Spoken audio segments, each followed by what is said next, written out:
this video, I'll show you the fastest way that you can reduce your CPU temperature. Now the way that we do this is we want to come down here and search for power plan. Open up the power plan, and in here you should have a button that says change advanced power settings. Now come in here and find processor power management.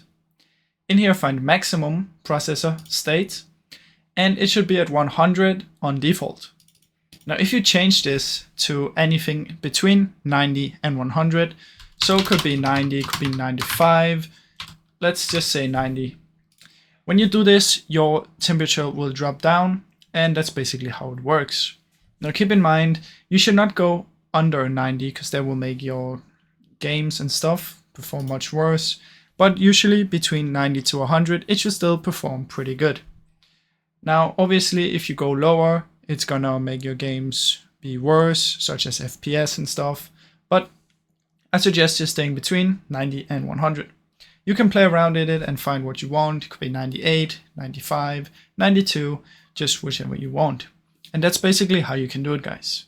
Now I know this sounds really simple, but it works, trust me. Now I hope you enjoyed this video. If you did, please leave a like and subscribe, as it helps it out a ton. Thank you so much for watching.